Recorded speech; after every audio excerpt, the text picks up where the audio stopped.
This is Tuvok. Mr. Neelix, in his own special way, has reminded me that I should let you know that you are listening to This Week in Geek with the TWIG crew exclusively here on ThisWeekInGeek.net.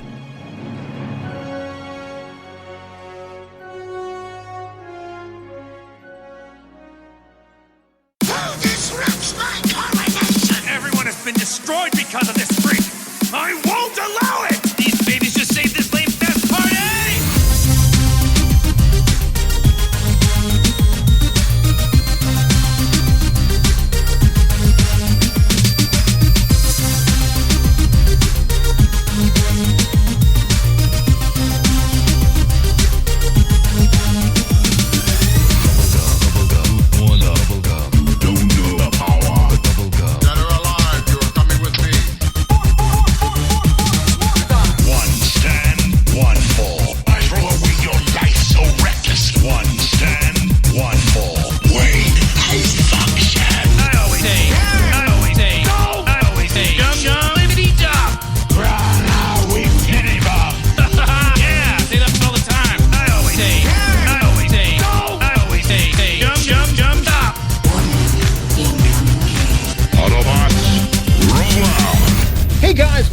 You are listening to This Week in Geek, and I'm your host, Mike, the Birdman Dub, but I'm not alone. Well, I am alone because you should be practicing social distancing. Do it, or they'll fine you. I'm not even kidding when I say that right now. I am joined over the interwebs on Discord by my compatriot in quarantine. Alex, the producer of COVID? No. No, God, no, you don't want that. No, but with the weather changing, I have been the producer of Mucus, which is... We had days where it was like 15, 16 degrees out, and then it went to -6 in one day. Yeah. 12 hours. Yeah. Why is my nose running? Oh, because the weather changed an ungodly amount. Yeah, it was really weird. I woke up to a lovely thunderstorm on like Friday morning. It was like just booming here, something fierce. I mean, Ayla was all freaked out.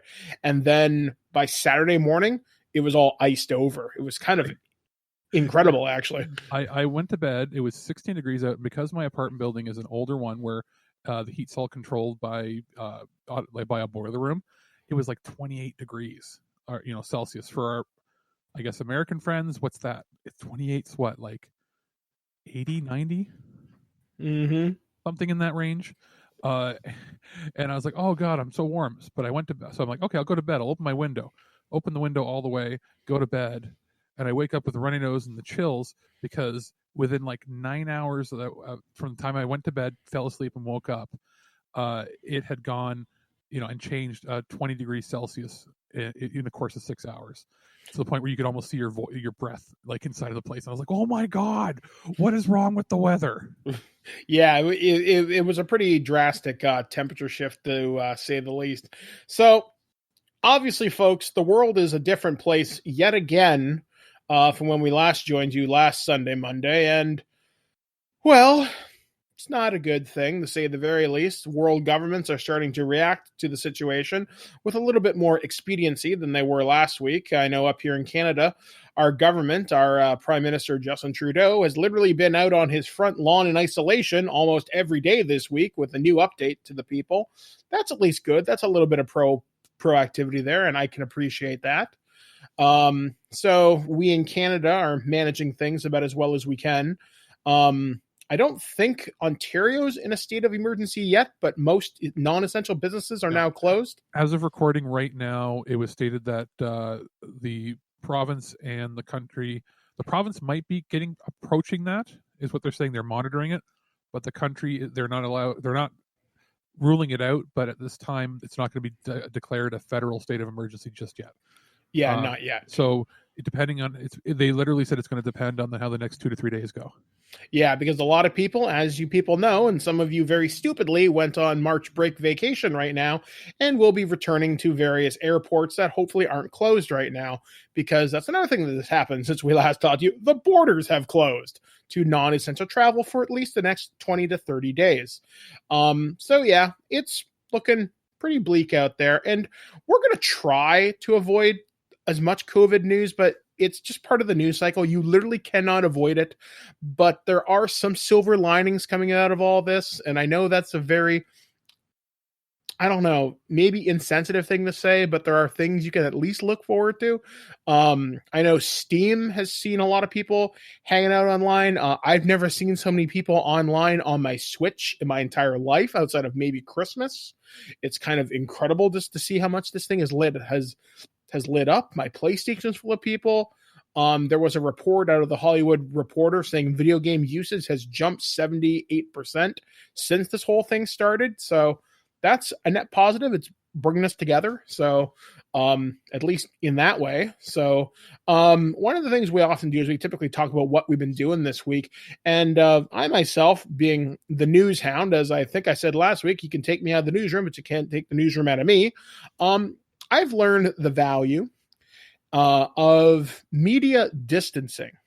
What do I mean by that? I spend a lot of time on a channel called CP24, CTV, and Global News. I'm always plugged into the news in some capacity. I even have Twitter notifications on my phone. So if something happens, I know about it immediately.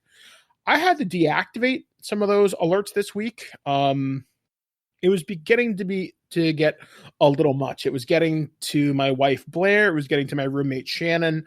And obviously out of sensitivity for them, trying to keep my media consumption down. So yesterday, Saturday, we unplugged for the vast majority of the day. It was a dark day. And it was mentally refreshing, to say the very least. Got a lot of things done. I've been playing some Jedi Fallen Order, sort of my mental vacation during all this, because it's been a busy week and I've been trying to find things that make me happy. And I did get started on some other projects, which if you are following the site this week, yesterday, because this episode comes out on Monday, you'll notice we started a new podcast called TWIG Sunday Funnies with JT from Saskatoon, which is our comic book show, which will be airing tentatively right now about once every 3 to 4 weeks, where we talk about comic books, comic book movies, and anything in that realm of pop culture for an extended period of time, probably about 45 minutes to an hour each time we record an episode. We also recorded an episode of Mayhem Mics, and I was on it for a change for the first time in like a long time, because it's the first time I've been watching wrestling since I canceled my WWE network, where Alex had cut together a version of SmackDown and Raw for me without the quote unquote garbage. And I don't say I miss wrestling in the very least. I do watch NWA every so often, and it's still entertaining if stupid. And that's why I like it, because it is stupid. I also this week have been working on yet another project that me and Alex have teased. We now have it ready thanks to some good folks out there. We now have all the American Ninja movies. So we'll be getting, hopefully in the next 2 to 3 weeks, if not sooner, work on Loose Cannon, which is our kind of like our B movie podcast. So we'll talk about all sorts of B movies, from Michael Dudikoff, Mario Van Peebles, to early Steven Seagal, Cynthia Rothrock, all sorts of things you may have heard about, but maybe don't necessarily know about, because there's some really good action movies that nobody talks about anymore because they always got outshone by Arnie or Sylvester Stallone with your Rambos and your John Matrixes, stuff like that. So we're looking forward to that. Me and Alex have started putting those into pre-production. So we should hopefully have some stuff to show off maybe in like a week, 2 weeks, at least maybe an intro we'll put here in the beginning of the show. Just before this show, I started working on my Harry Potter podcast, or it's going to be something a little bit more expansive to spread the content out, though it's going to take me a long time to get through the Harry Potter series to begin with. I'm calling it Birdman's Book Club. And my goal is, as of right now, is to read through the books, give my thoughts on the series, and kind of do that. But I may expand it into reading other young adult fiction that have maybe been translated to movies and stuff like The Hunger Games, Divergent. But I also may expand into other things like Stephen King, like the It movie, The Stand has a wonderful television miniseries that came out back in the 90s, but the book is worth reading, and it's only 1,500 pages, which, when you compare that to the length of all the Harry Potter books I'm reading, is really a drop in the friggin' bucket. So it should be an exciting time, and hopefully you will join me for Birdman's Book Club. I'm working on building elements right now. It's been a wonderful afternoon of creativity, and right now for review, I just got Doom Eternal, so big thanks to my friends over at Bethesda for that. I'm also working on Animal Crossing, though that one we didn't get for review, so I may be taking that as my island getaway from you people, and I do mean you people. And finally, I guess I'm just practicing social distancing, or as I call it, everyday life. What about you, Alex? Sorry, I've been getting podcast things ready. Is probably the best way to put it. Doing a lot of stuff on the back end, communicating with content partners, as well as a lot of people that provide us with items for review or to talk about.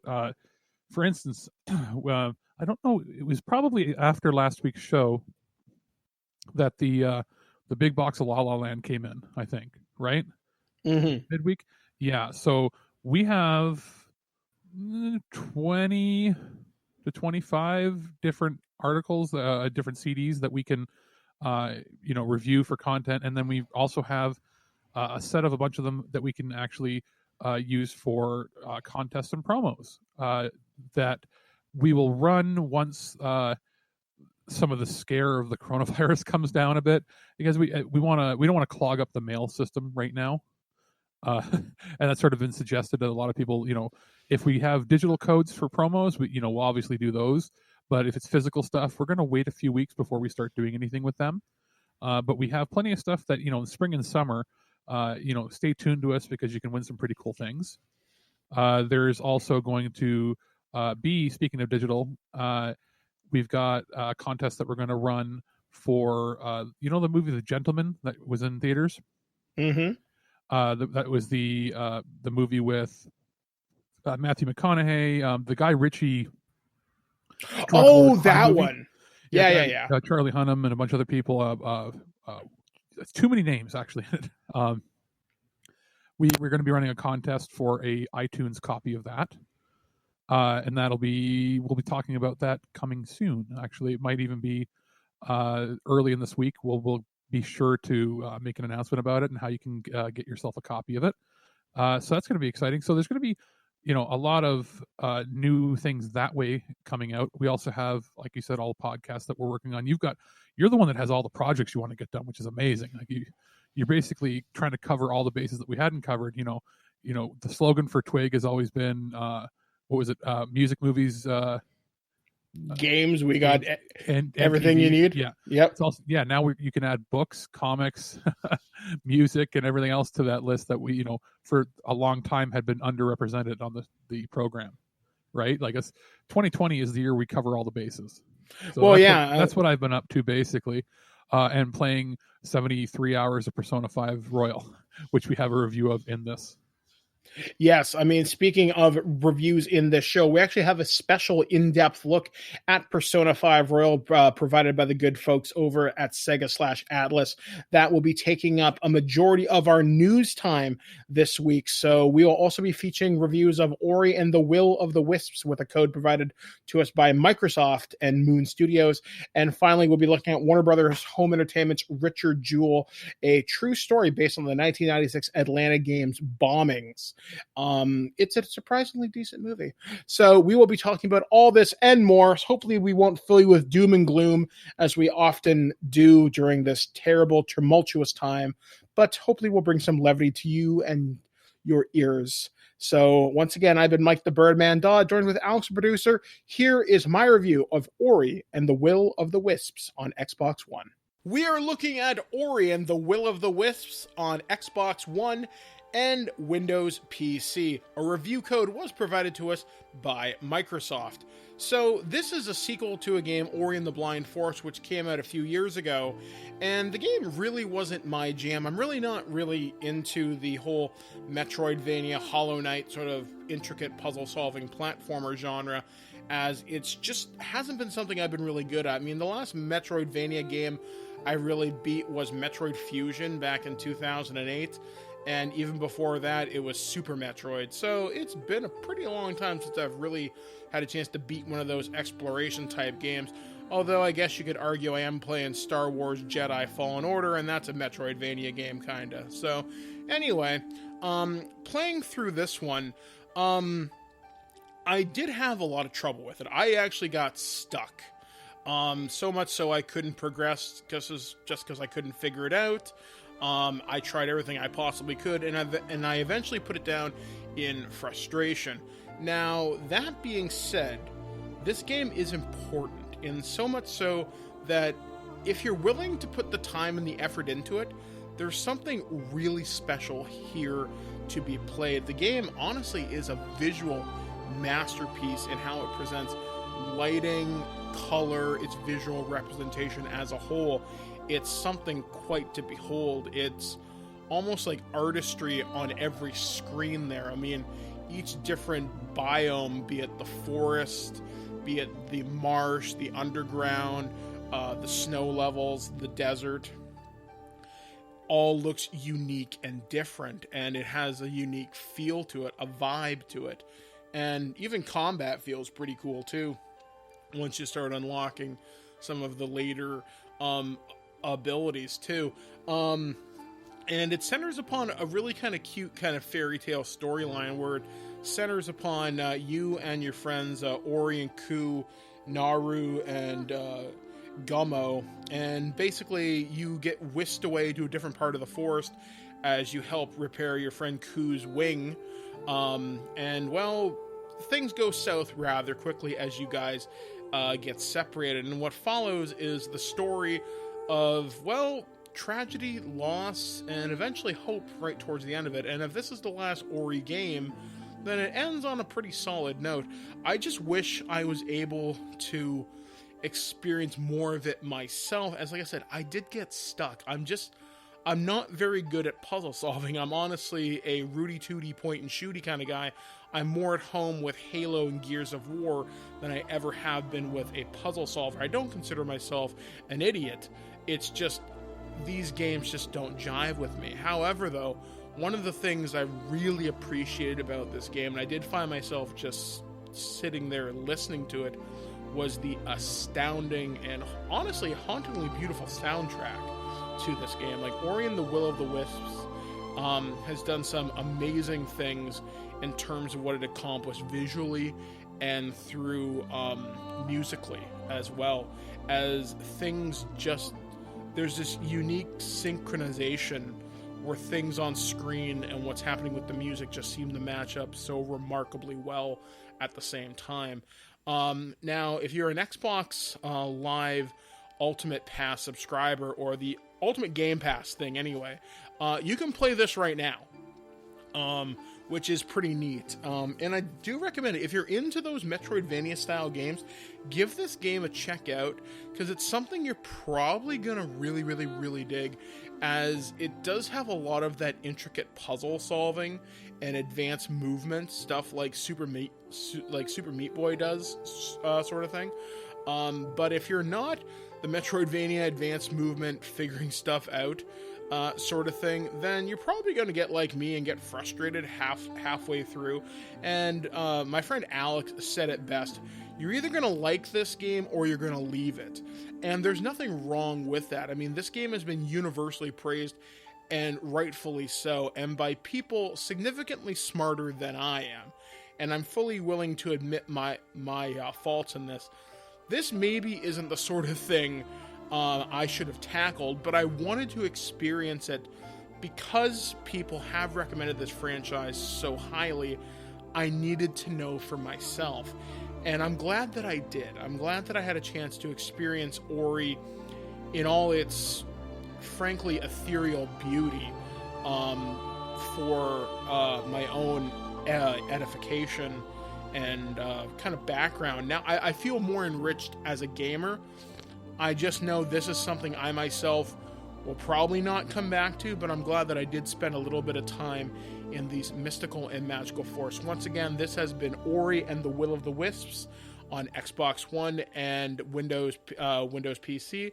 This game is available on Xbox Ultimate Game Pass.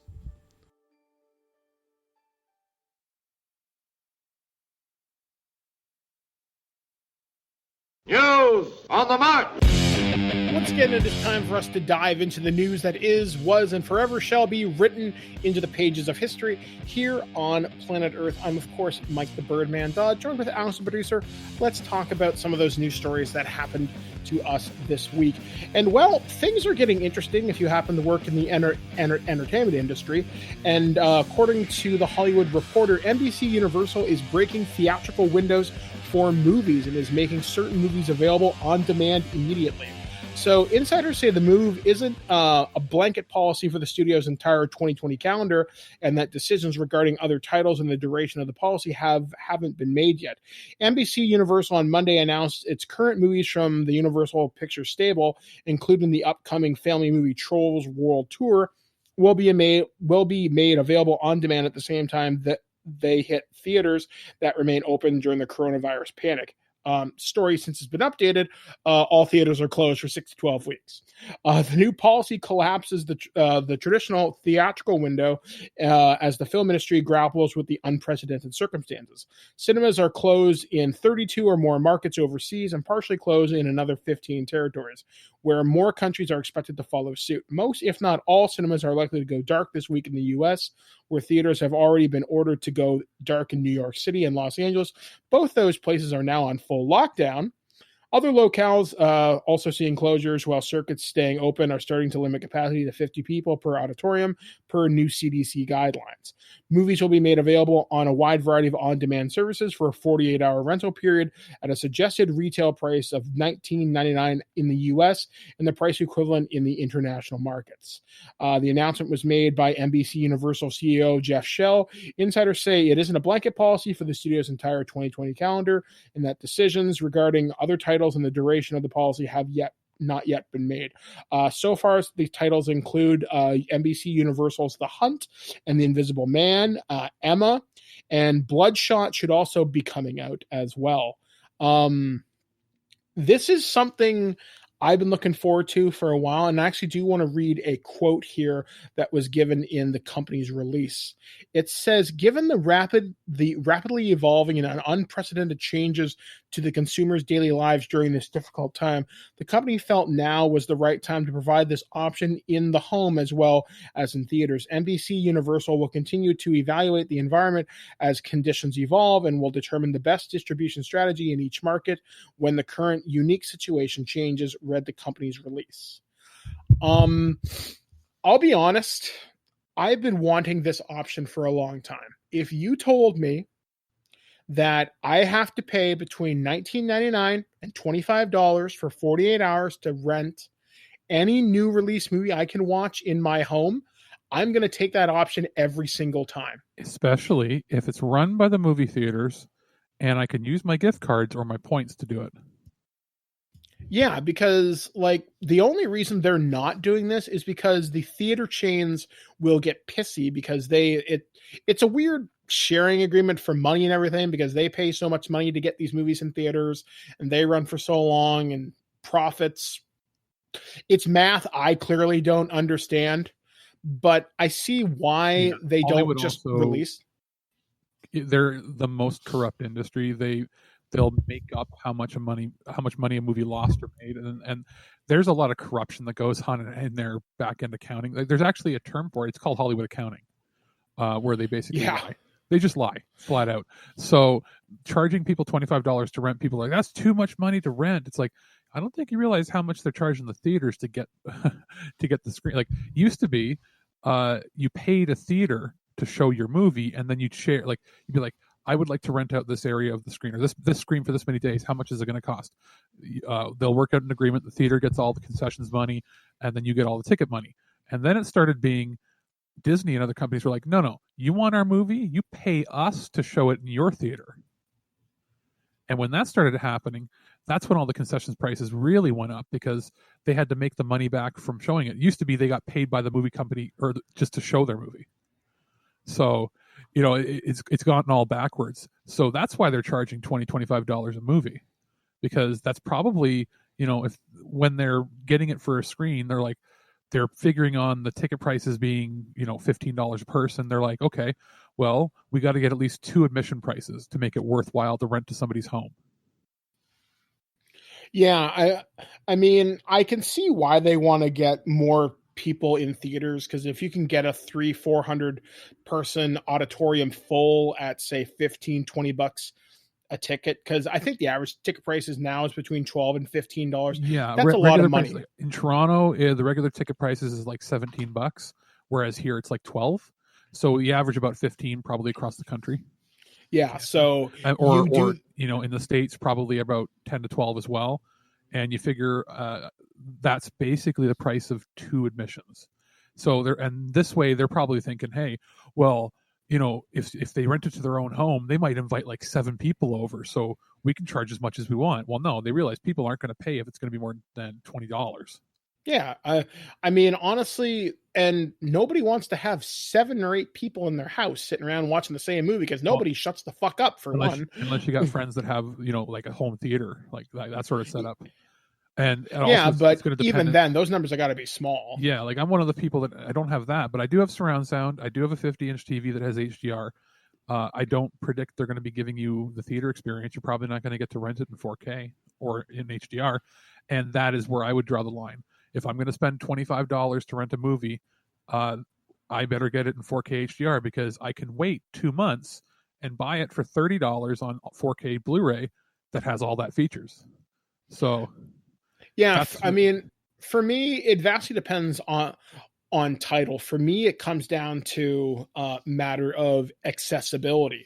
For me to go to the movies, for example, it costs me on average between $15 to $20 in cab fare, because I can't transfer from my wheelchair to my car. It's all comes back to when I fell last fall. I don't have the physical strength to do it anymore.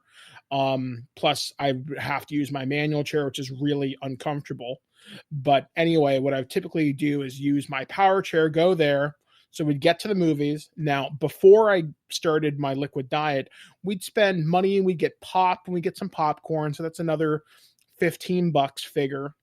And then the movie tickets on top of that. And then the return fare, which is another $15 to $20. So before you even sit down with the movie, it's like $50.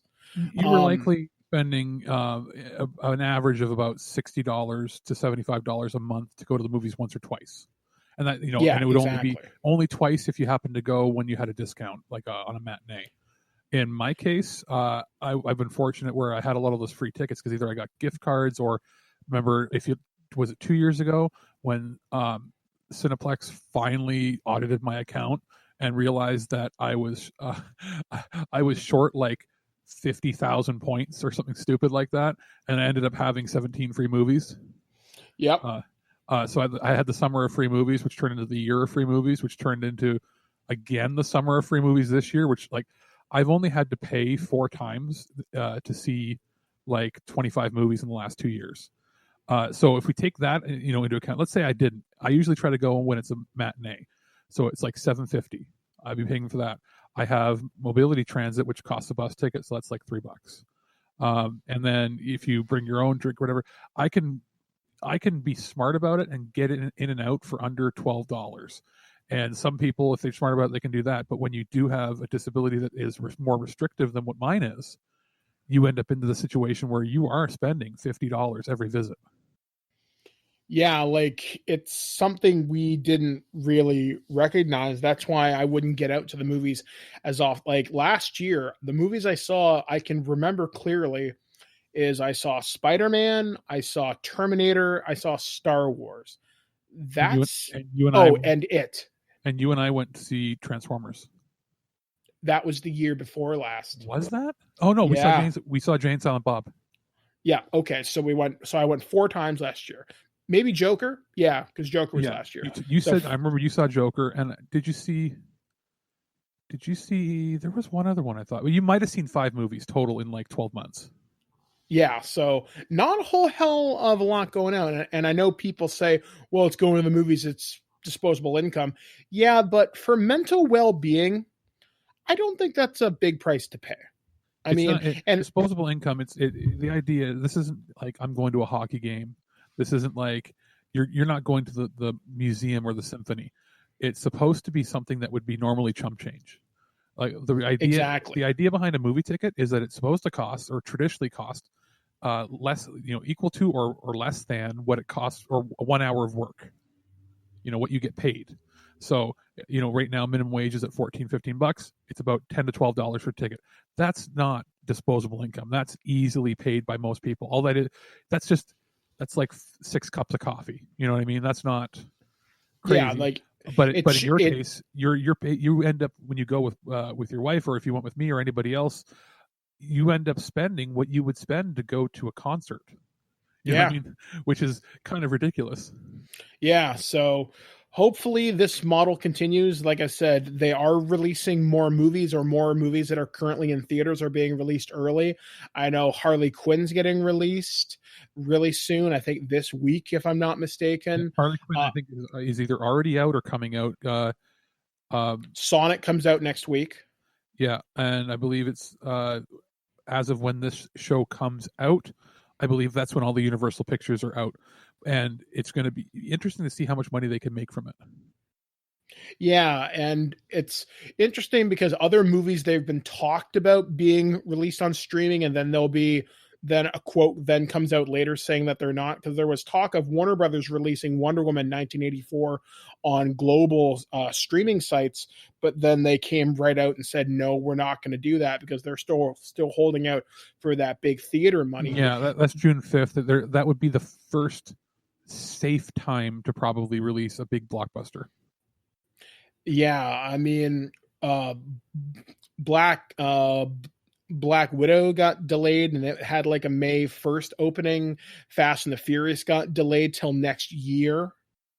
So it's an interesting time to be in the entertainment industry for a lot of these big films. First one was James Bond, and that was surprising they did that. But then you got to realize, when the studio moved it, that was their only big picture for the entire year.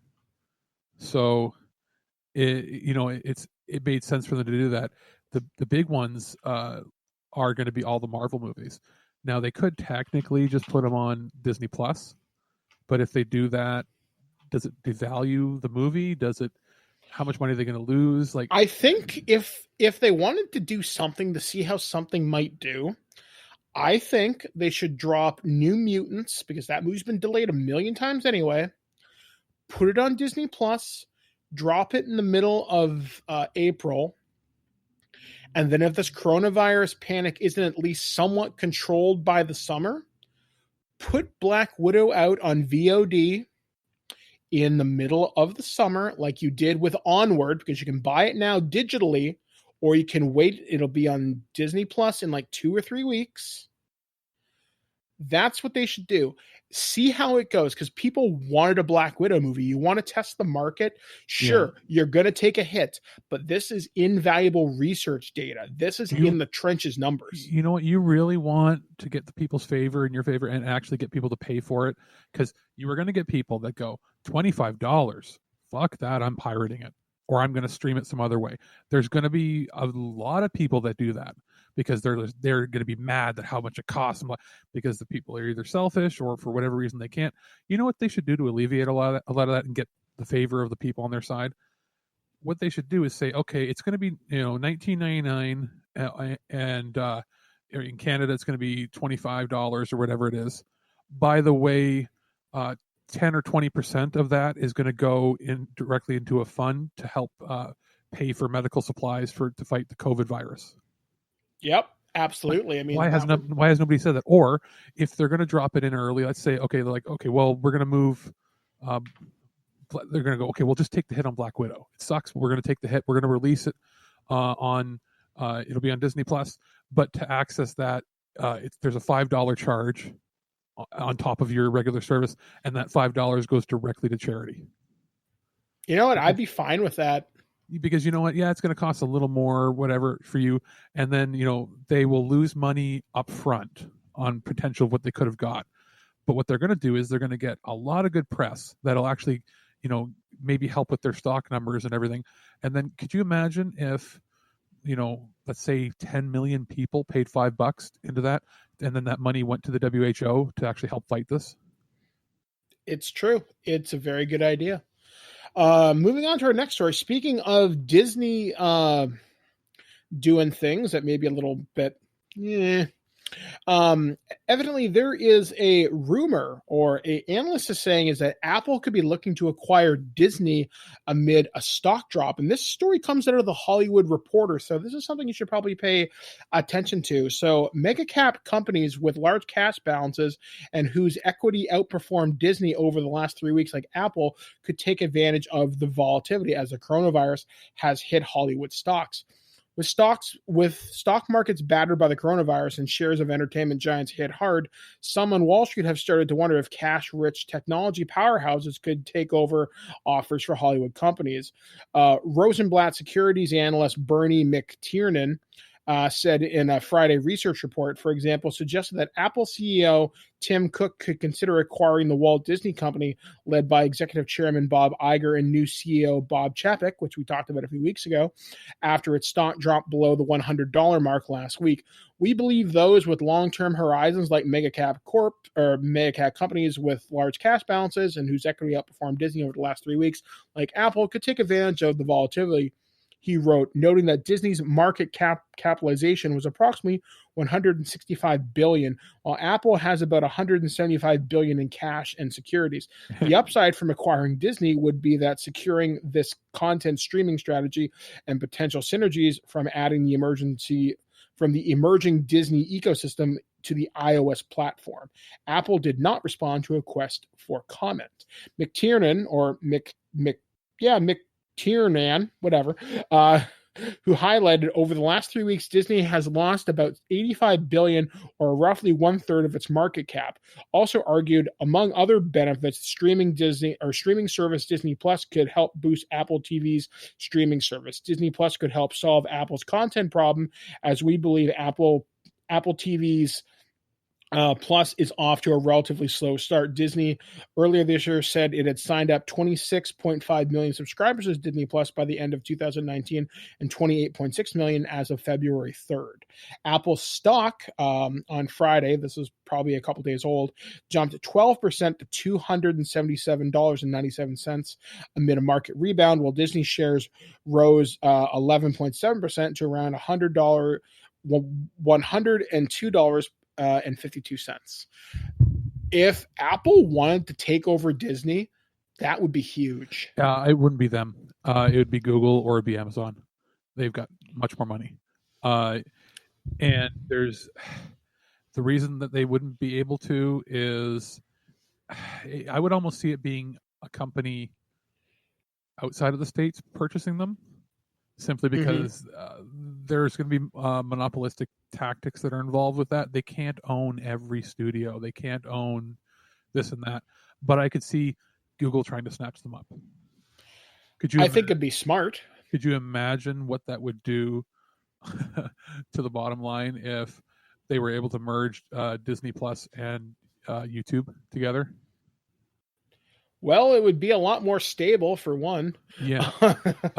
or same with Prime. The Amazon Prime service is pretty good. Now, what was the stock number you said for Disney?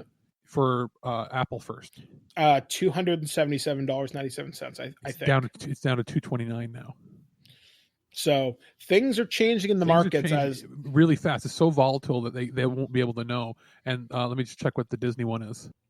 Yeah, because as of right now, the U.S. Government is voting to have like a $1 trillion cash infusion or something insane. Wow. If you want to jump on it, now's the time. Well, and the real question is, what has Google done? I don't know.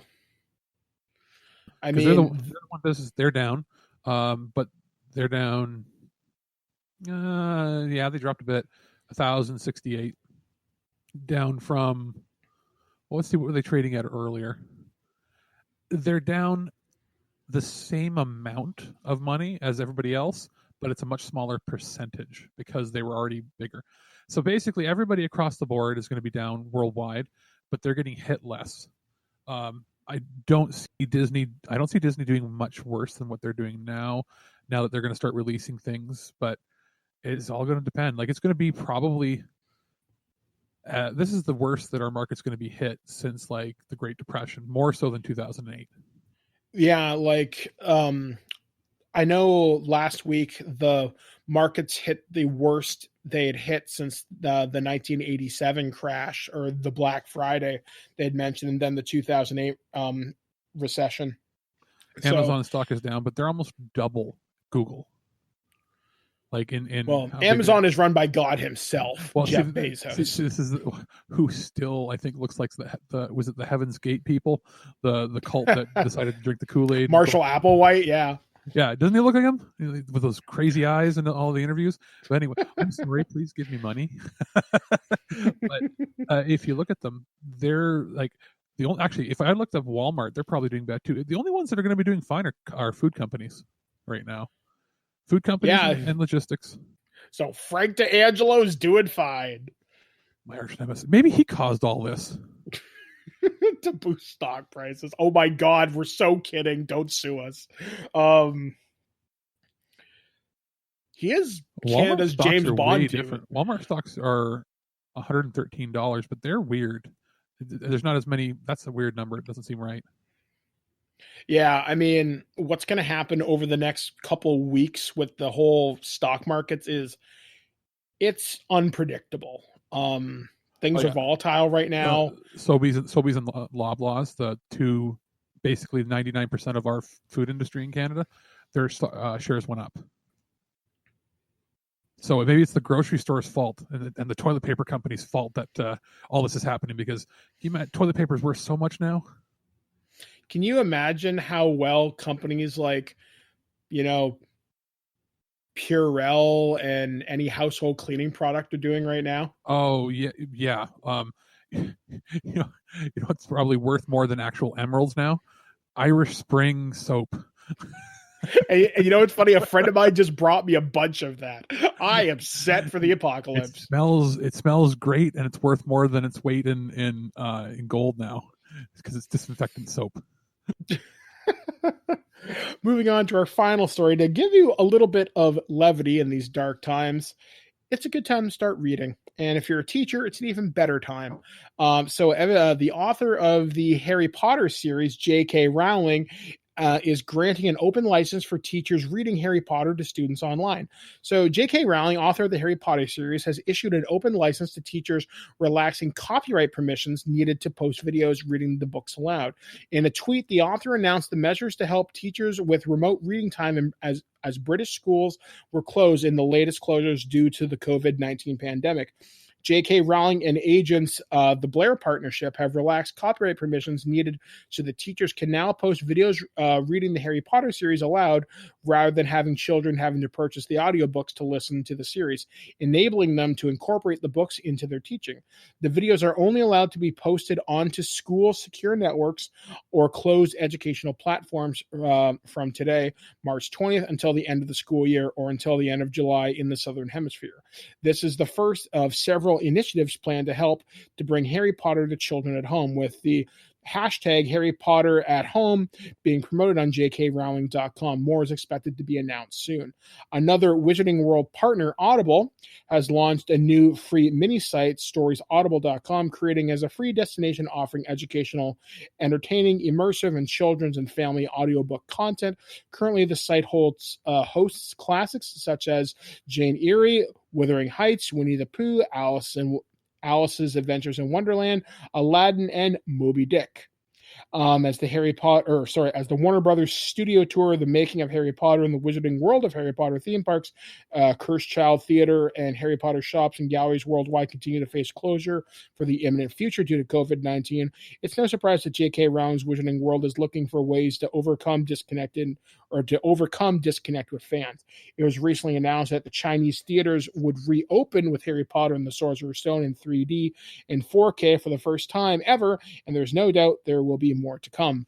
Speaking of audible.com and .ca, I will be reviewing Beetle the Bard, which is read by an all-star cast including Jude Law, and others who portrayed characters in the Harry Potter franchise, including Ginny Weasley, Luna Lovegood, and Lucius Malfoy. Jason Isaacs, I believe, was the actor's name.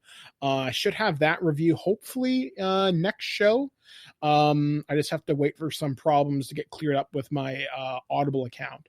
But that's really cool of her to do that for like teachers, to do that for like kind of story time, because the first couple books in the Harry Potter franchise are very much young children reads. Like they're very easy reads. Because I've heard of kids as young as 5 and 6 getting through the first couple of Harry Potter books. It isn't until Order of the Phoenix where things really not Order of the Phoenix, Goblet of Fire, where things start to get a lot more complicated and the books evolve as J.K. Rowling's writings evolve into higher and higher kind of reading levels, then eventually culminating in the Deathly Hallows. So I think this is pretty cool, especially if teachers can use this to educate their students and kind of keep the learning engaged. Because here in Ontario, it was announced there is going to be a new online learning portal so students don't stop learning during this time, because our schools are currently closed until April 5th, with that date likely to be extended because most schools in Canada, I know Alberta, BC, and Quebec are considered indefinite right now. And it's wondering what's going to happen here in Ontario. It would not surprise me if the entire school year gets like written off at this point. There's talk of the Ontario government, I saw, is trying to put together programming to air on TVO, as well as through TVO's YouTube channel, where the idea will be they're figuring out for each curriculum, like what is the essential learning for that class to complete and bridge the gap for the next year.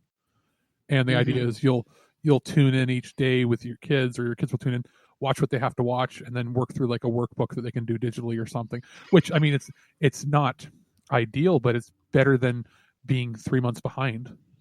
Yeah, exactly. Because this year is going to be a challenge, to say the very least, for students to complete exams, complete just grades in general. Well, and this is a massive disruption. The problem here too is this is sort of the things that the teachers were fighting against in their learning at home. But this is a case where, one of the few cases where e-learning is essential. Yes. It's essential when nobody can attend school, not because they want to cut the budget. This is something where they're going to have to spend extra money anyway now to get this up and running. So it's a good idea that once they've spent this and have the infrastructure to run it, TVO and YouTube would be the perfect platforms to run this on. And then if it comes to having to have testing, done, or whatever they work out with the teachers to do, it would be whatever testing answers they do, they'll have to just create a web portal where the kids log in to submit their answers, and then the teachers have to look over it, or whatever happens.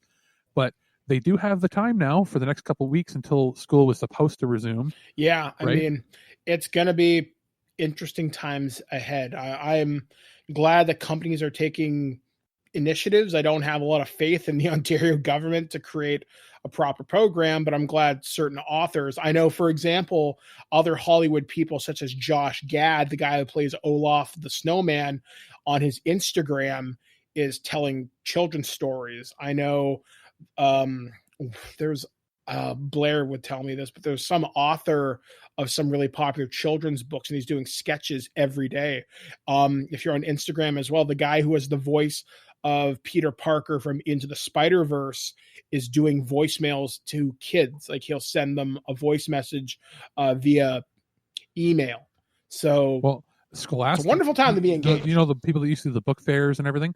Scholastic is Yep. offering free online courses so kids can keep up learning it while at home for parents that aren't equipped to do homeschooling. So, and they're doing it for free. And local libraries are doing things where like they have extra programs they're putting up free. There's stuff being done, which is great because nobody's being left in the dust, which is good because you do not want a case where you can't push every kid forward to the next grade if they're not prepared, and you can't fail everybody either. So what do you do? Like this is going to be one of those really weird years. You're going to be able to say, you went to school during a pandemic year. Yeah. So like when we were kids, if this would have happened, we were kids before things were as sensitive as they are now and politically correct. If you were a kid who was in the year where everybody, missed 2 months of school, everybody would make fun of you for the rest of your life. Oh, you're part of the dumb kids that couldn't pass. That's the kind of thing that used to happen. They would keep the whole grade back. Yep. But now what they would do is the only other solution they have that makes any sense, because it does the kids no good to push them forward, it does the kids no good to hold them back, would be they would have to have every kid attend summer school for at least 2 or 3 weeks to catch up. That would be good. And then even then that disrupts things like childcare, et cetera, et cetera. And so really, e-learning is going to be the only way. They're going to have to make kids do. They're going to have to set it up. If nobody can go to school, they're going to have to set it up so that there's e-learning with courses that you must complete. And there's going to be cases where parents cheat for their kids and just answer all the questions themselves because they can't be bothered with it. And if those kids suffer, that's on the parents. But there are going to be a lot of kids and a lot of parents out there that are going to say, the vast majority of them are going to say, do your homework. And they'll be like, they'll sit down with them because they're going to be home too. Most people are going to be home working from home anyway. So it's not a case of, the kids are gone to the babysitter and they're not going to do any work. If mommy and daddy or mom and mom or dad and dad or uncle or brother or whomever is the guardian is at home, it has to work and goes, I have to work. You got to work too. Put in your 2 hours, watch your show, here's your workbook. Come back to me if you have any questions. Well, it might teach these kids. It might be a whole generation of kids that become independent learners. Hopefully, because this will show how important educators are, because e-learning doesn't work for everybody. So this will be an interesting experiment, to say the very least. And it's unfortunate that it has to happen. So that being said, I do have some good news for you out there, folks. We're going to give you an extended look at one of our year's most anticipated games, definitely going to be one of the swan songs for the PlayStation 4, and that is our exclusive deep dive review done by Alex of Persona 5 Royal. This is that provided by Sega and Atlus. We'll be back, guys, right after this, right here on ThisWeekInGeek.net.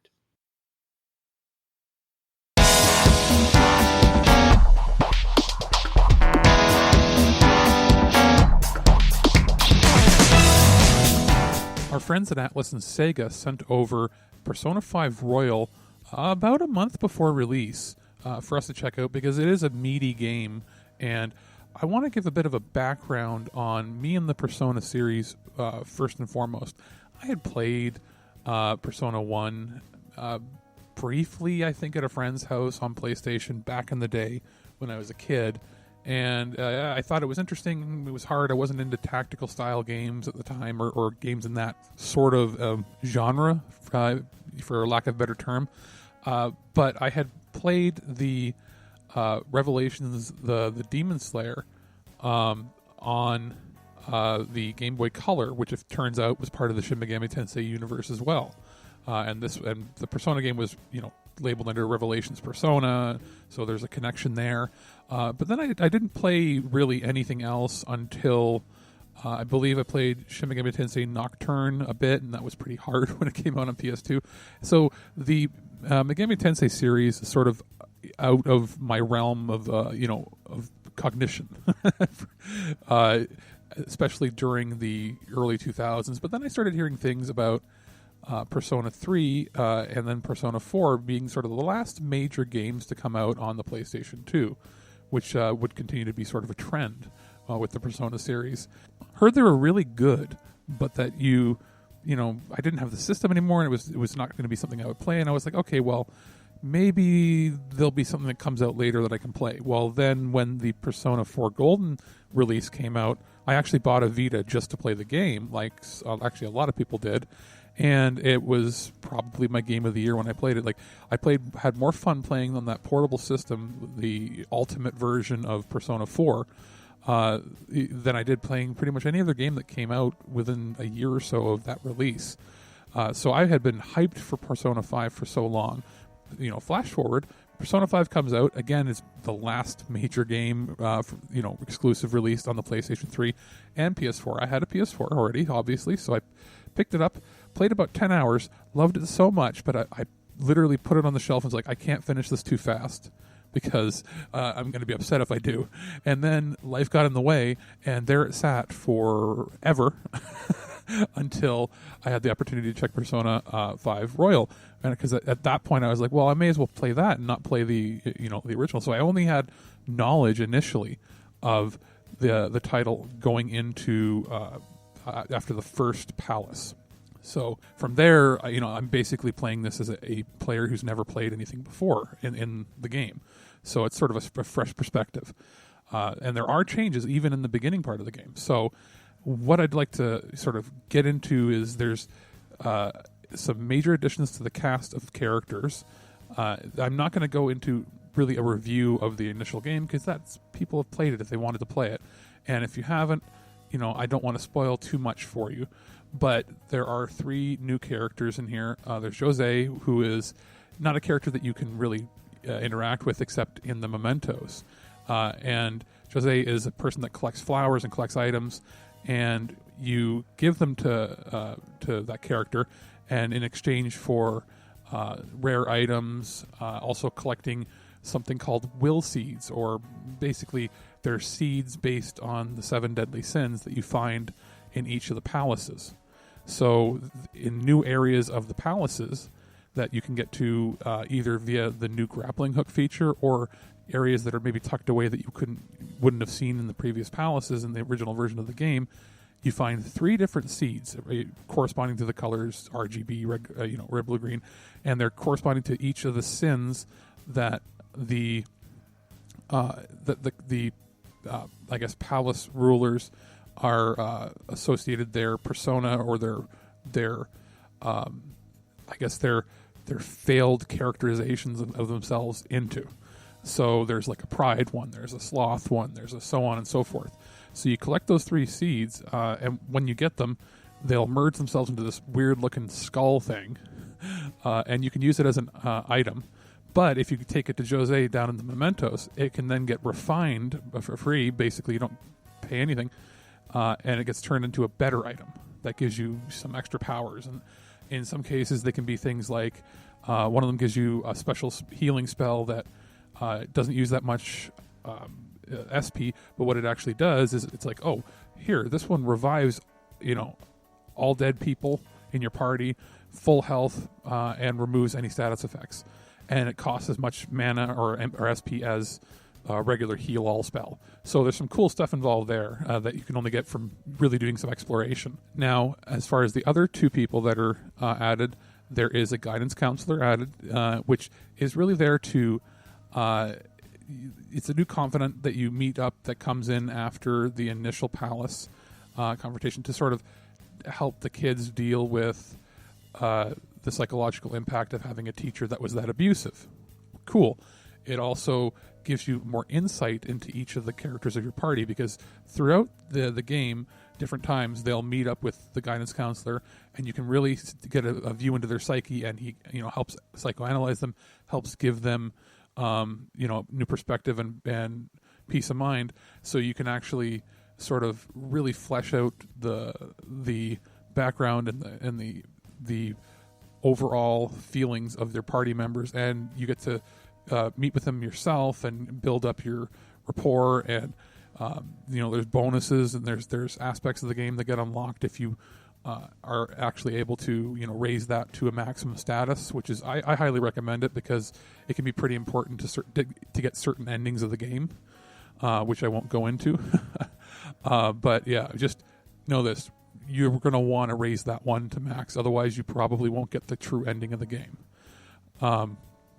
Now, the other final member is Kasumi, who is the one that was highlighted in the trailers for the game. She's the new playable character, the new Phantom Thief, who doesn't really join the Phantom Thieves till later on in the game, but you do have her woven in just like the other people in the game earlier. So you actually interact with her in the very beginning of the game. So when you start out in the prologue of the game before you're captured, and before you do the flashback sort of aspect of the game starts, when you're running away and learning the tutorials of how to play the game, there's a part where you would normally go and ambush. You learn how to ambush somebody. And instead of ambushing them, you end up using a grappling hook and just escaping away from them. And then you get surrounded by enemies, and Kasumi comes in and saves you. And they make reference in there that she's met you before, even though she's not part of the team technically. So then you sort of slowly get introduced to her bit by bit. Certain days she's at school, certain days she's in the new area that was added. That's a new city where you can go and do extra events and raise your social links and statuses with all of your friends at once. There's a bunch of cool little things. That stuff's sort of been covered in a lot of the previews, but she initially has, I think it's only 5 or 6 social link levels you can get her. And then when she sort of joins the party, then you can raise her, all the way to level 10. Now, it's a lot better than when they added characters to like Persona 4 Golden or other, other games where they sort of tack them on. This has been woven in a lot better, and it seems more consequential to the plot. She becomes more important as the game goes on towards the end, and then into the other semester that happens after the traditional game ends, which, depending on how you do things earlier in the game, you may not unlock. So know this, if you don't do things the right way, and you don't plan properly, you won't be able to actually see the full game. So just play smart. You have it make sense. Just some simple tips I can give are, in certain answers and certain things that you do throughout the game, don't be smarmy. Don't betray your friends. That's a key factor. Raise your social links with everybody, and make sure that you make a few key choices where you're like, how would a person do this for the betterment of mankind is probably the best way I can put it. Now, that is sort of the overview of the major characters and players that have been added. Graphics-wise, they've done a pretty good job. It seems to run a little smoother because I have both copies of the game, and I was able to play them, both on PS4 Pro. I have it hooked up to a 4K TV, but I have the system set at using HDMI 1.4 so that it locks it to 1080p, because the PS4 Pro is really not optimized for 4K display, even if it's up converting. So I'm getting basically the best 1080p experience you could get out of these games, and there is a pretty significant difference. It seems to be a little crisper. It runs and loads faster. The graphics seem a little smoother, and there's higher contrast. It's little bits here and there because I can load them up and sort of play them side by side. It's pretty noticeable. The game is almost twice the size in Royal. So they not just adding that extra semester, but the extra videos that are associated with it. The assets seem to be of higher quality. It just seems to run a little smoother because now they weren't developing it for 2 different systems at once. Now, overall, they've changed the layouts of some levels. Some boss battles have the graphics a little different, as well as some of the methods to beat them have changed, and they've added little animations and things here and there, and there's a lot more voice acting, which is pretty neat. Now, as far as music is concerned, that is something that I found they've done an overhaul of. I don't even know if it was mentioned too much, but the original game had a really good mix. This has an even better one, especially for the videos. You can actually go and listen to them in Japanese or watch the Japanese versions. There's a different mix for all the videos. The videos have a lot more, it seems egregiously loud sound effects in the Japanese mix. There's also a lot of, I would say, hollow sounding voices where they don't seem to layer them very well. It's sort of it's an issue I've noticed with a lot of Japanese games. It seems to be a thing that they're just not quite good at layering audio and sound staging. Well, they've done a really good job with the Atlus, like the Persona team, wherever they're getting their translations and their localizations done, because the videos just sound so much better. And even the music is punchier, more dynamic in surround sound. It just sounds really good. And put on a good set of headphones, and you could listen to it all day. So that's pretty fantastic. I'll actually put, just a clip at the end of the review so you can sort of hear what I'm talking about, where one of the music samples they added that's just a jazzy, funky, little bit of like rock EDM dance hall music mixed together into one. It's just a very unique sort of sound.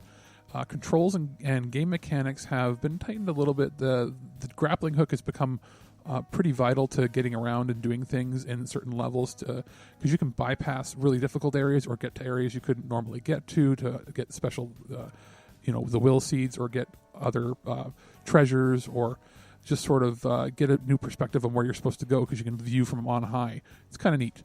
As far as how interactions go with other people, it hasn't changed much that way, but they have made it so that when you go to the new area, the new town that they've added, that you can invite people to go play pool with you, and you can actually get raise their social link status like 4 or 5 people at once, which makes it a lot better, because it doesn't, you can't just raise it as a group, like where you're not going to get a new level with each one, but you can raise everybody so that the next interaction you have with each person will then, move your social link status forward to another level, which is really cool, and it saves a lot of time that way. Now, as far as any bonus extras that they've added, well, the Jose character, where you can get items that way, also adds the Thieves' Den, and the Thieves' Den is sort of it's like a hodgepodge level that you go into, and you can view trophies, you can review videos, and certain things you do in the game unlock certain aspects of it. So once you've beat a boss or beat a certain thing or watched a video, it can show up in there, and it's similar to like the Mortal Kombat system, where you get coins and points and you can buy them from a vault. That's what it does there, and you can place them around and sort of have like a trophy room. But it also has an area that's kind of neat, where once you've raised somebody's social status to like level 10, there's a platform you can walk on in your Thieves' Den, and it will change your character's sprite, like your entire character model, and you can like be somebody else running around in there. You can even turn yourself into Morgana, so you're like, and it changes the perspective, so you look like you're a cat hopping around. It's kind of neat. So it's just a little extra. It's nothing super major there. There's also been a lot of extra challenge battle modes, sort of like almost like a Coliseum gauntlet that you can run when you're in the Velvet Room, and there's about 4 or 5 other modes in there that I can't play, because at the time of recording you have to wait till the game is available retail, and the PlayStation Store it lets you access that DLC to either purchase or download. I don't know if it's going to be paid or not. You literally can't even see it yet. So there's extra modes that are going to be released after launch that will add extra challenges to it, and there's like online play that way, I think, at least from what it shows me, which is kind of neat. So there's a lot of extra stuff here. All in all, I ended up playing it just to try to get it done as fast as I could on the easiest setting, which added one extra feature that regular mode doesn't have. And as long as you're connected to the net, when you go into your classroom and you're asked a question, you have to choose from multiple choice, except during exams. But during regular classroom days, you can press a button and it will pop up and give you a record showing what the majority of people that were online picked. And generally, it gives you an idea, okay, well, it should be that one if I'm stuck. If I'm on the fence between 2 of them, hey, 80% of people picked this one, maybe it's that one. So it's kind of a neat feature they add to help you out. It doesn't seem to appear when you play it on normal difficulties, but if you want to play it on easy just for the the fun of it, that's something that's there for you. I'll be doing more multi playthroughs from now on. I ended up putting about 73 hours in and got a 100% platinum trophy. You do not need to get 100% compendium just to get trophy. There's not even a trophy for it. I'll just give you a tip. The 2 hardest and easiest to miss trophies, as far as just being oblivious to them, but they're super easy to actually get, there's one that you get for going into going to the bathhouse in the summer, which is June, in the rainy season. Go in on a rainy day and you'll overheat. Bam, you get a trophy for that. And the other one that I was a hard time finding was there's a bathroom in LeBlanc's Cafe, and it's right beside the stairs as you go up the stairs. And if you're very, very careful as you're walking towards the stairs, you won't trigger the event to walk up the stairs. You turn to the right, and if you're at the right pixel angle, there's a spot that says clean up the LeBlanc. You click that, it goes into the bathroom, and you basically grab a broom and mop, and you clean the store, and you get a trophy. And that's what I was missing for the longest time. And it's a simple one because I literally, in 73 hours, never once saw the option to go to that area. So you have to sort of just know that it's there, which is kind of neat. So I'm happy about that. I got my 100% platinum trophy. I'm assuming there might be more DLC that comes out later, but if not, this is still a pretty fantastic game. And it's something that you're going to definitely want to play during this whole, staying at home, self-isolation stuff that's going on right now. And Birdman has a copy that he has been given for review/streaming, and he is going to be talking about that with me once he completes it, probably closer to the launch. We're going to have a prototype special that goes deeper into our knowledge of it, and we can really get into spoiler territory and really talk about our thoughts on it, so you'll want to check out that. But this is sort of our larger, broader overview. I'm going to end off the review here saying, obviously, this is a must-buy for RPG gamers and people like Birdman that never really were JRPG fans, but this is a game that can resonate with a lot of people. I'm going to finish off by putting in a clip of the new audio from the soundtrack that I absolutely love. So Persona 5 the Royal is probably one of the best games of the entire generation.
Makes you qualified to be a reporter?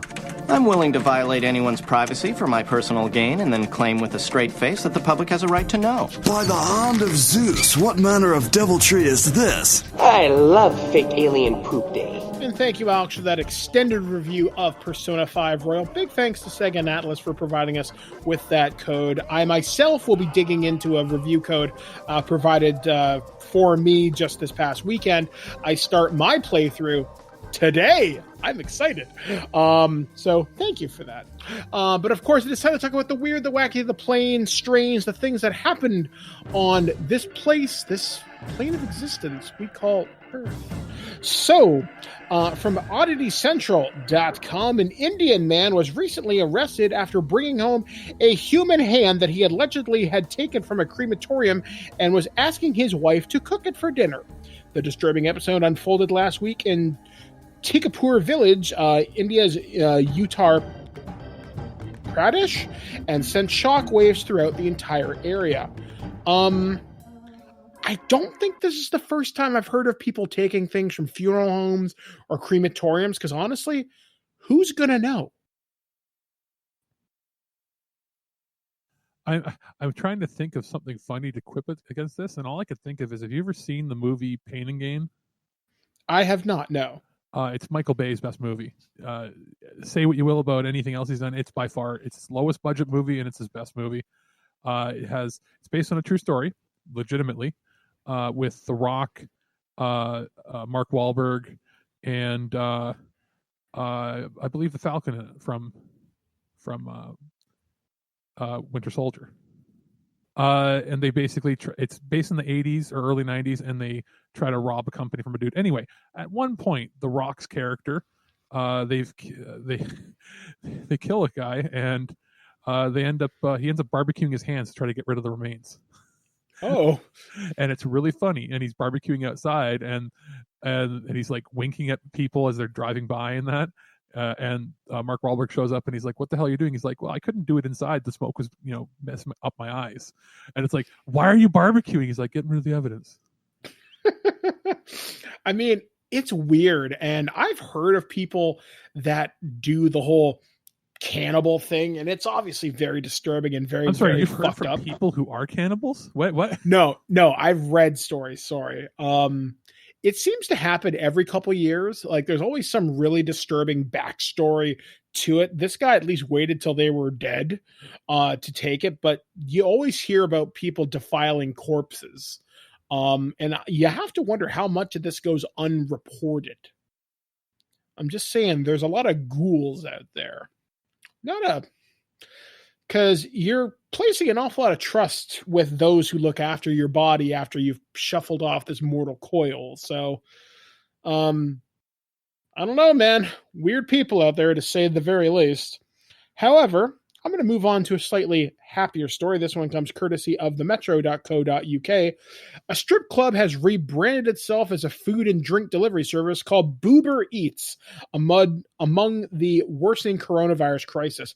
Exotic dancers at the Lucky Devil Lounge in Oregon sprang into action after their workplace shuttered its doors after the COVID-19 pandemic called for social distancing.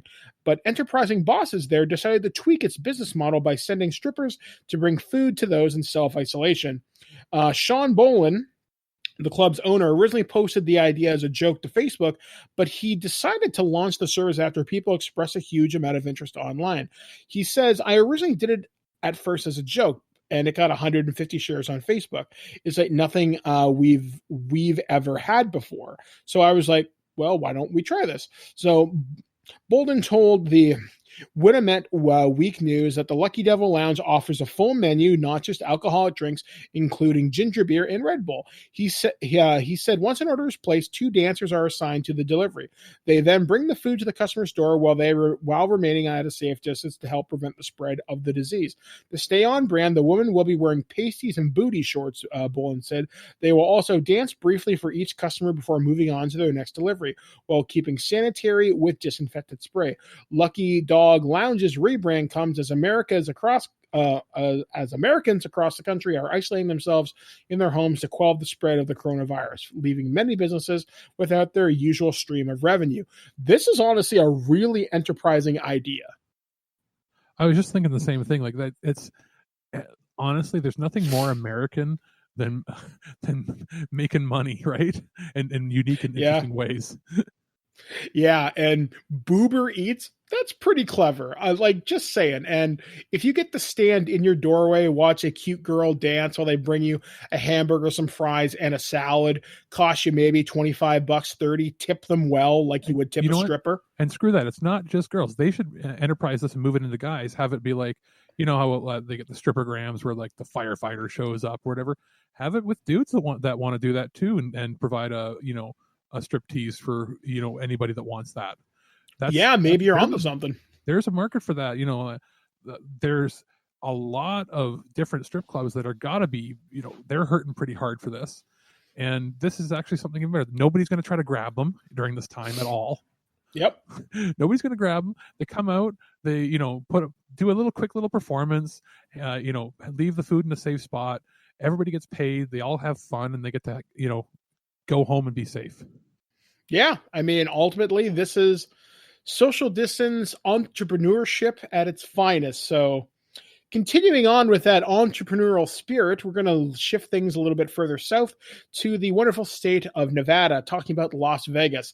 And Las Vegas is having its drive-through strip club. And in the age of COVID-19, that's a thing. So while much of Nevada has been closed in compliance with the governor's 30-day shutdown to fight the spread of coronavirus, a Sin City strip club called Little Darlings remains open with a new menu of options. We're going to offer drive-up strip shows, says Ryan Carlson, director of operations for Little Darlings, told the Las Vegas Review-Journal.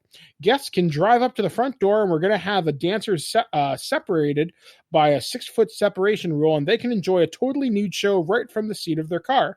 The drive-up shows last 10 minutes and cost $100. They will begin at 8 p.m. Saturday, according to the Review-Journal. Little Darlings will also feature a new live event, Nude Sanitizer Wrestling. Ouch.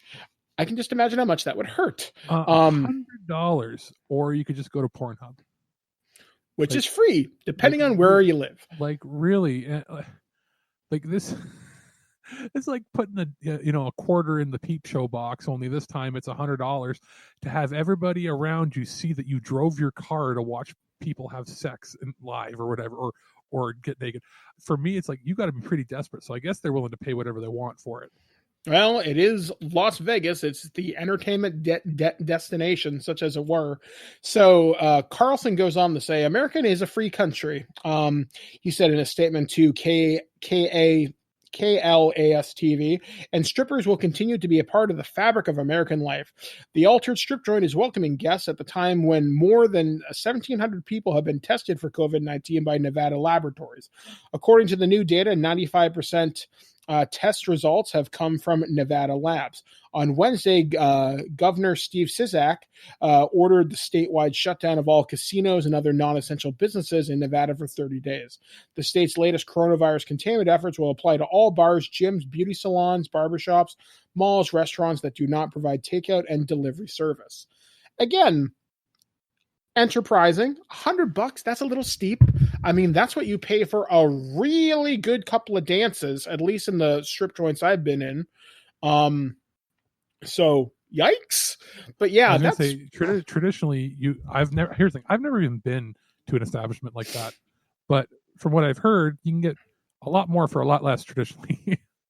Yeah, like in the strip clubs I've been to, a lap dance was about $25, or at least 20 anyway. For $100, that's VIP treatment, and that can mean many things. $100 is getting into splash room treatment. Yeah, that's definitely going back to the champagne rooms, so to speak. And I know several people who've gotten that treatment. Champagne in quotes. Yeah, it's not something I would do. Just no, I don't know you. But hey, this is America, and if it keeps people employed and makes people happy, party on. No one's getting hurt, I guess. Well, I guess for that $100, they can finally buy one roll of toilet paper. There you go, as we enter the great TP shortage of 2020, a phrase I never thought I would ever utter. And our final story, to make this a all-Canadian story. This will make some people happy. So this story comes courtesy of ctvnews.ca. Kraft Dinner production lines at the Montreal plant responsible for supplying all of Canada's mac and cheese are now working nonstop to produce 1 million extra boxes to meet an unprecedented demand during the COVID-19 pandemic. A quote says, the engagement at the plant, I've never seen things this high, says plant manager Daniel Nguyen told ctvnews.ca in a phone interview on Friday. Since COVID-19 was declared a pandemic last week, panic buying has prompted shoppers to stockpile their pantries. Kraft Heinz, which produces Kraft Dinner, has seen a 35% increase in demand for the pasta product and a 41% spike in demand for peanut butter. While some shoppers may be stressed, Nguyen says she and the 960 plant employees are feeling calm and prepared for whatever happens next. People are very proud. They feel they're contributing to a noble cause, to serving the country. It's really a feeling of serving the country, she said. Starting Monday, each employee will have their forehead scanned to check if they have a fever. The plant has even plotted 3 backup plans in case of an internal COVID-19 outbreak. If workers get sick or show symptoms, other employees at the plant can be trained to fill in at the most vital production lines, Katie and peanut butter. If those replacements fall sick, then mechanics will fill in. If the mechanics fall ill, then the managers of the plant, including Nguyen, will be ready to take over. I'll be the first one to raise my hand to stand in the lines and make sure those cases get out. If it never happens, if it's tomorrow or 2 days, we are going to be so ready. Before the COVID-19 outbreak, which has now affected more than 1,000 Canadians, that number's jumped up to 1,300 as of today's recording, I think, the factory pumped out about 3 million boxes of Kraft Dinner 5 days per week. Now the lines are running 24/7 and pumping out more than 4 million boxes. It's the same all-hands-on-deck approach for peanut butter, where workers are pumping out the product around the clock.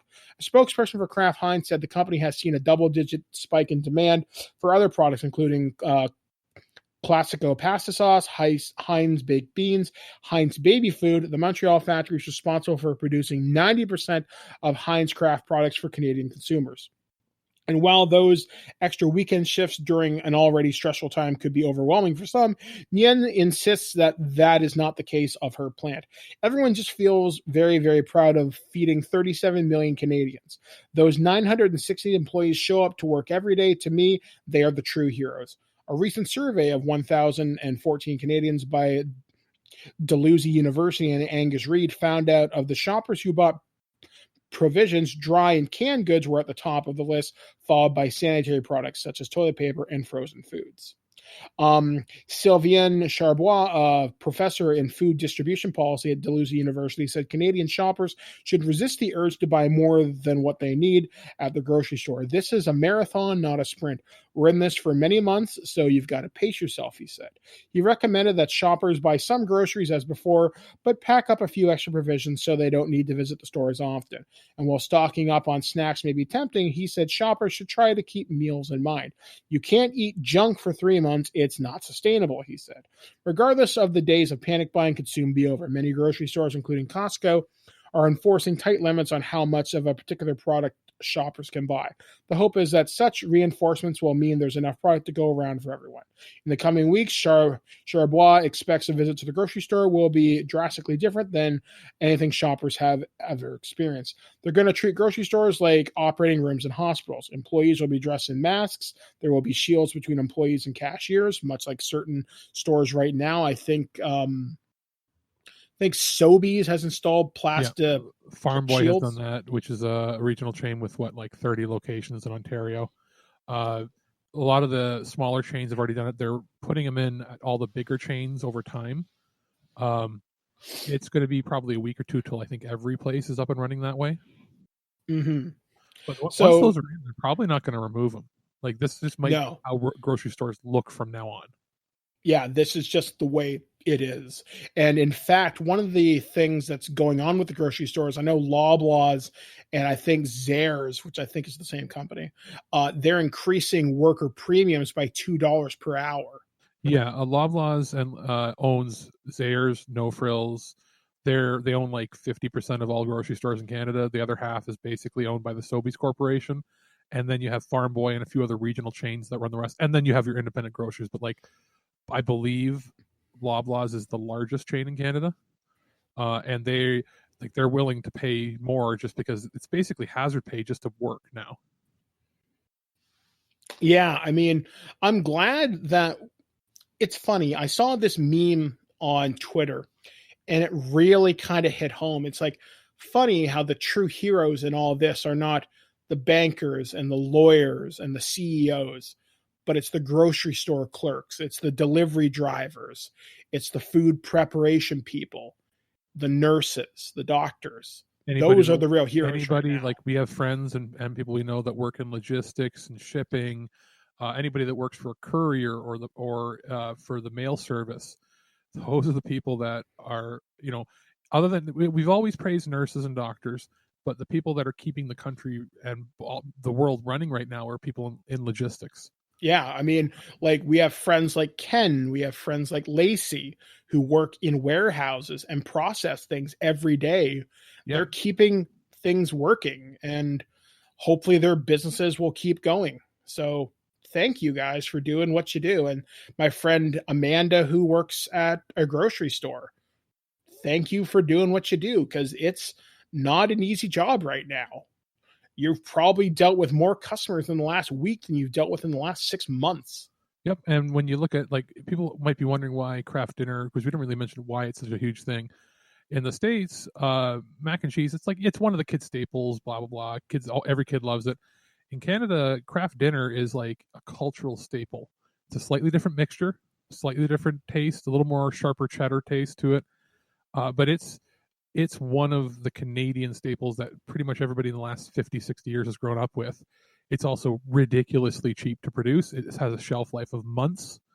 And, the peanut butter thing, some people are going to be allergic, whatever, but peanut butter is a good source of protein.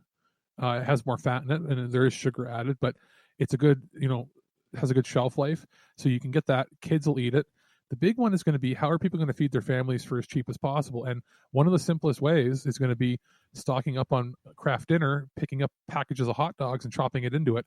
Is it the most nutritious meal you can possibly get? No, but it's going to keep the kids full.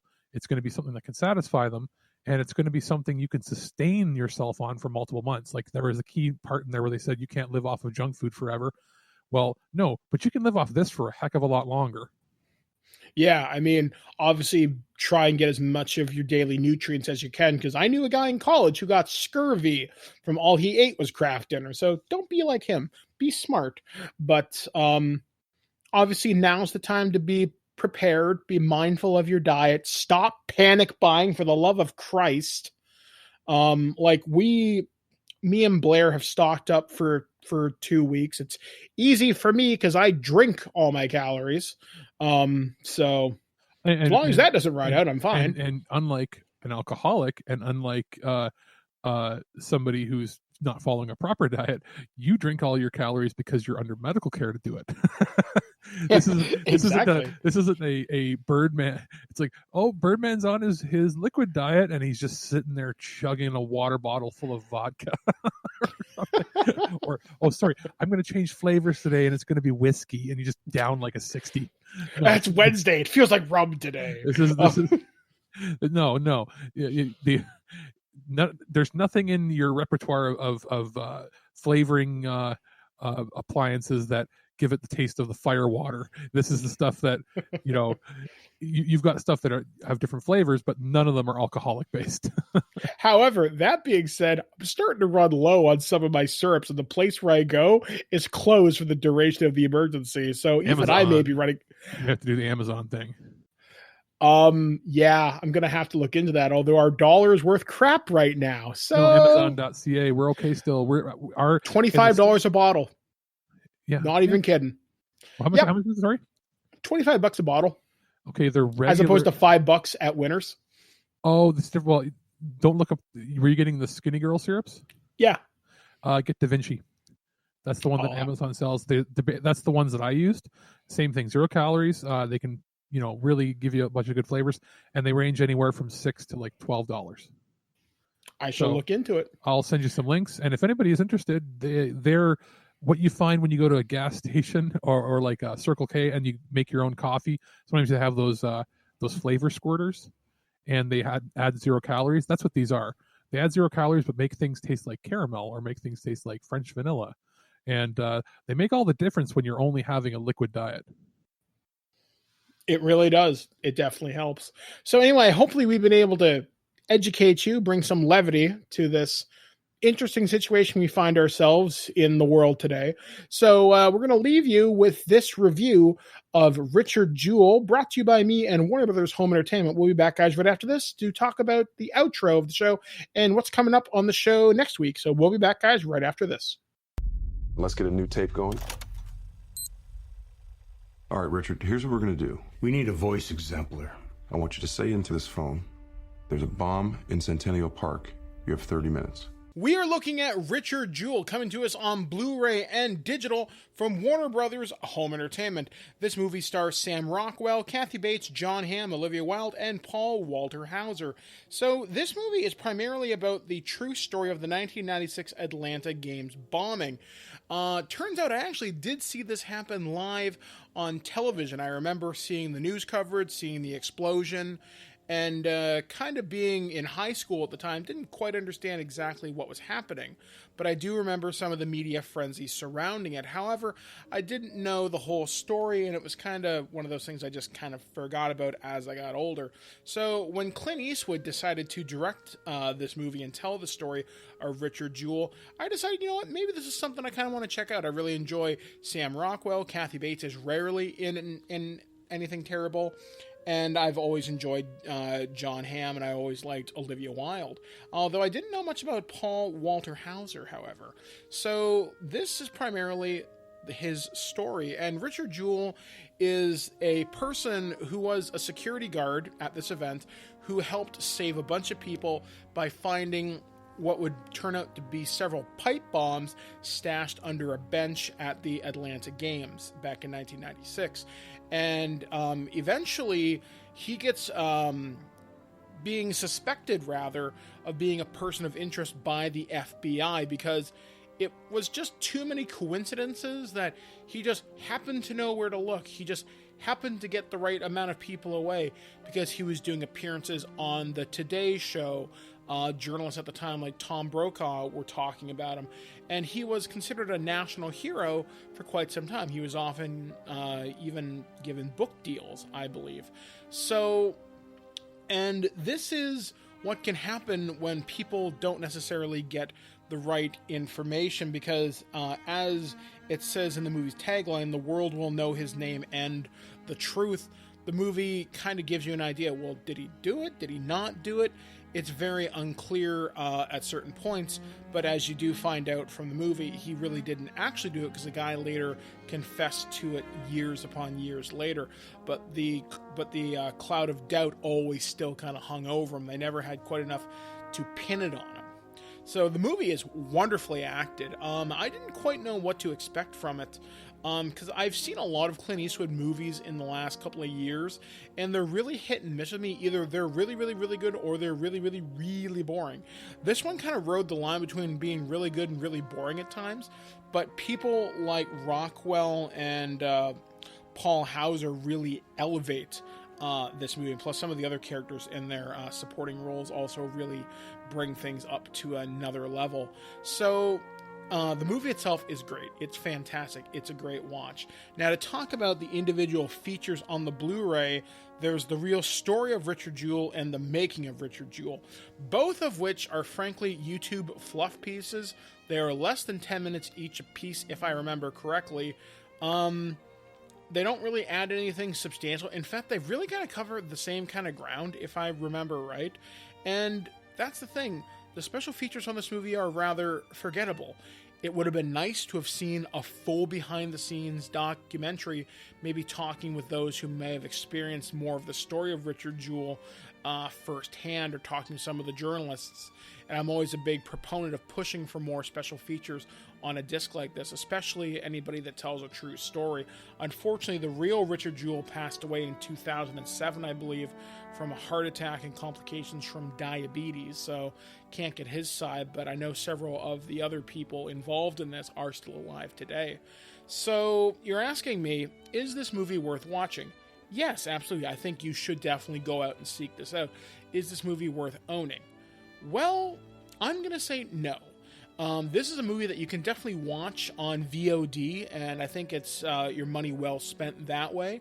But owning, maybe not so much. I can't see you going back to revisit this old chestnut more than a couple of times. But if you want to view the story of Richard Jewell and what he had to go through, which was definitely quite the witch hunt at the time, then I think you should check out Richard Jewell on Blu-ray and digital, but you should watch this on VOD where you can. I bid you farewell and good luck, morons. Bye.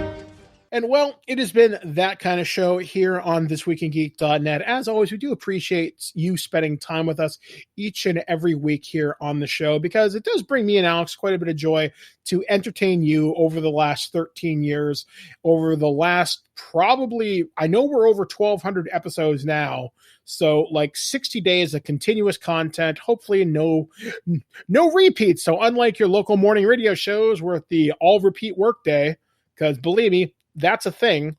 We do aim to entertain you, and that's why we're expanding content. That's why with JT we launched Sunday Funnies. We're doing Loose Cannon.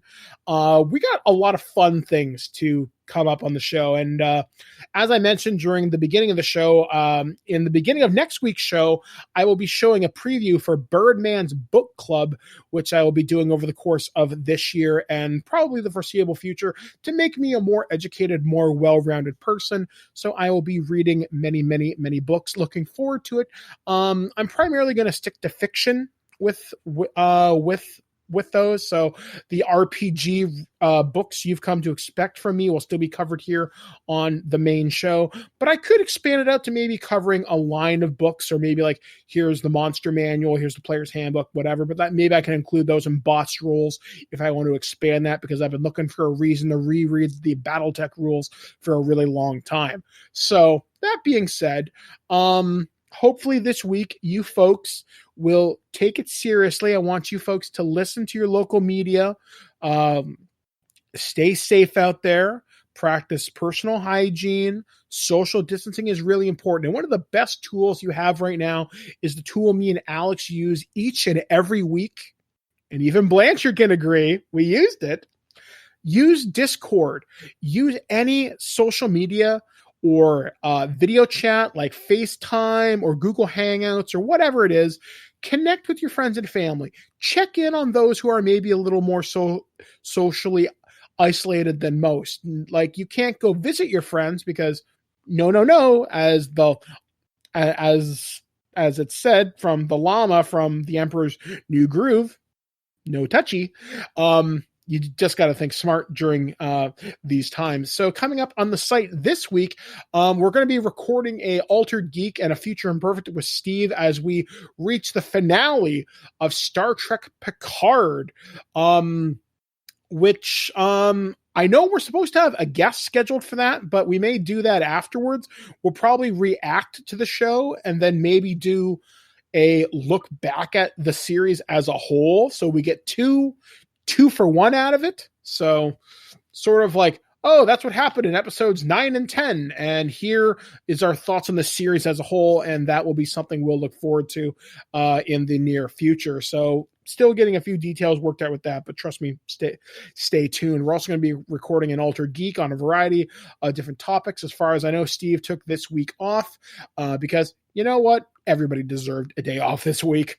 Alex, what do you got percolating over there in Kitchener? Well, we have as I mentioned earlier, we have a contest for a movie. We'll be sharing details about that in the next day or two. I have some reviews I'm working on. I'm working on one for a disaster-based game, which is interesting right now, as well as a classic arcade game brought back to life. I'll talk about that later.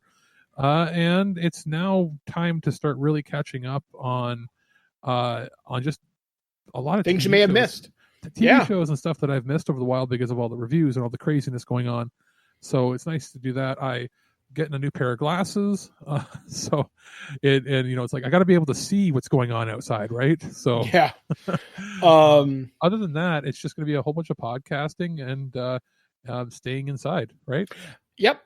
For myself this week, I will have reviews for Doom Eternal from Bethesda. I'm playing that on the PlayStation 4. And also from the realm of Dungeons and Dragons, if you're a fan of the show Critical Role, well, I'm going to be looking at the Explorer's Guide to Wildermount. I'm pretty sure I'm saying that incorrectly because I've never watched Critical Role. So maybe I'll watch an episode to see what all the fuss is about, because I seriously don't know why you people call each other critters and why Matt Mercer is the second coming of Gary Gygax at this point. So I'll be talking about that. I'm sure I just made someone angry at their keyboard right now, but still, I'm curious. I have to know. Don Cherry, you people.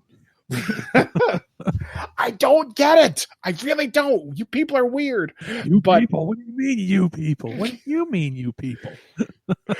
And then hopefully I will find time to dig into Animal Crossing New Horizons, though that is not for review, but I will probably share some thoughts of it. And then me and Alex will be doing a special prototype on Persona 5 Royal. We just have to wait for me to finish it. And will I get the same ending as Alex? Yeah. We don't know yet. Deep dive. There's a very possibility you won't, and it's going to be interesting to talk about.